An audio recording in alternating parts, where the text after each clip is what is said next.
শুভ মহা অষ্টমী, শুভ শারদীয়ার আন্তরিক প্রীতির শুভেচ্ছা ও ভালোবাসা আমার সকল বন্ধুদের। আর শুভ সন্ধ্যাবেলায় এই ভিডিওটা করা হয়েছে। আর আমাদের পাড়ার মা দুর্গা একদম আমাদের বাড়ির কাছেই। কালকে সপ্তমীতে কোনো লং ভিডিও দেওয়া হয়নি, শর্ট ভিডিও দিয়েছিলাম দুটো। তো আজকে দেখছি যাই হোক করে একটু হলেও একটু ভিডিও ছাড়ি। তো খুব ছোট্ট ভিডিও, তো বন্ধুরা তোমরা দেখে নিও। আর অষ্টমী দিন বলে একটু সাজুগুজু করেছিলাম। তো ভালোই ছিল পুজোটা। পুজো ওয়েদারটা তো খুবই ভালো ছিল, গরম থাকলো রোদ থাকলো কিন্তু ভালোই ছিল। তো অষ্টমী পুজো হয়ে যাওয়ার পর এখন এই 4:30-5টা বাজবে আর বৃষ্টি হচ্ছে, আর বৃষ্টির সঙ্গে কিন্তু সুন্দর ঝড়ো হাওয়া। আর অষ্টমী মানেই তো লুচি খাওয়া, আর লুচি খেয়ে গরমে ভেতরটা এত আনচান করছিল। আর এই সুন্দর ঝড়ো হাওয়াতে একদম পরাণ খান যেন জুড়ায়ে গেল।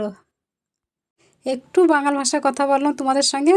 বাঙাল ভাষা কিন্তু আমাকে খুব ভালো লাগে। তো একবার লুচি খেয়েছি সেই 11:30-12টা নাগাদ। তো এখন দুটো লুচি নিয়ে একটু কুমড়ো তরকারি নিয়ে আবার বসেছি, খিদে পেয়ে গেছে। আর আজকে তো লুচি খাওয়া ছাড়া অন্য কিছু খেতে পাবো না। সারাদিন খুব গরম করছিল, এই সুন্দর ঠান্ডা হাওয়াতে শরীরটা একটু ঠান্ডা হলো। তাই ভাবলাম দুটো বসে বসে লুচিই খাই। আর জানো এই লুচি খেয়ে আজকে কি হয়েছে আমার অবস্থা? 12টার সময় লুচি খেয়েছি। খালি পেটে লুচি খেয়ে শরীর এমন হয়ে গেছে যে আর চোখ মিলে তাকাতে পারছিলাম না। লুচি খেয়েই শুয়ে পড়েছিলাম। আর আজকে অষ্টমীর দিনে এমন পুজো হলো, এত সুন্দর প্রসাদ আমার ভাগ্যেই জুটলো না।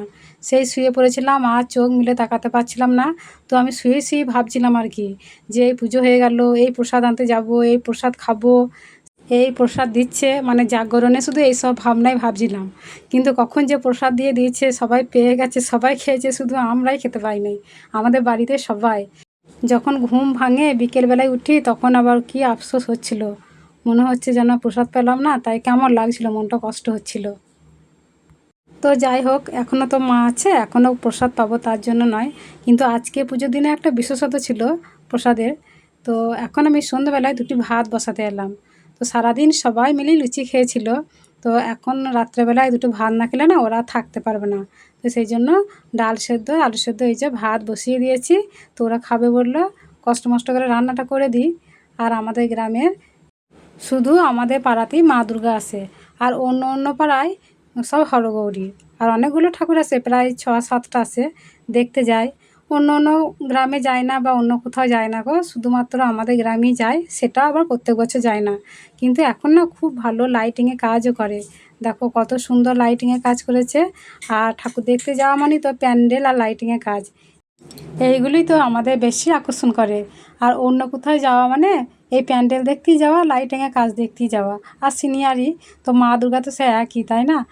দেখো পুজো আসছে এটাই ভালো ছিল। পুজো এসে গেছে, এবার এক একটা দিন কত তাড়াতাড়ি চলে যাচ্ছে। তো খুব মন খারাপ হবে তখন, তাই না, পুজোটা শেষ হয়ে গেলে। বাইরে কোথাও ঘুরতে গেলে হয়তো আরও সুন্দর কিছু দেখানো যেত। তো তা তো আমি যাইনি, আমাদের গ্রামটার মধ্যে ঘুরে ঘুরে আর আমাদের গ্রামের ঠাকুরগুলিকে দেখালাম আর কেমন করে সাজিয়েছে, তো সেটাই আর কি। তবে আমার কিন্তু খুব ভালো লাগলো গো। সব মেয়েরা মিলে একটা টোটো করে যদি যেতাম বাইরে ঘুরতে তাহলে কিন্তু যাওয়া হতো। কিন্তু একজন যেতে রাজি হচ্ছে, তো অন্যজন যাচ্ছে না, তার আবার মন হচ্ছে না, তাহলে কি করে যাব? আর একা একা কি যেতে ভালো লাগে? ঠাকুর দেখতে গেলে সবাই মিলে যেতে হবে, তবেই তো ভালো লাগে। অন্য অন্য পাড়ার মেয়েরা কিন্তু যায় জানো তো, সবাই মিলে। এখন সন্ধ্যার সময় আরতি হচ্ছে। তবে যাই হোক নাই হোক, দুপুরবেলায় একটু ঘুমিয়েছিলাম বলে একদিক দিয়ে কিন্তু খুব ভালো হয়েছে। শরীরটা আমার ভালো আছে, তাই আমি হাসতে পারছি। আর যদি ঘুমটা না হতো তাহলে যে আমি কী করতাম। তো বন্ধুরা যাই হোক, আজকের ভিডিওটা এই পর্যন্তই। দেখা হচ্ছে আগামী পর্বে। সবাই সুস্থ থাকো, ভালো থাকো।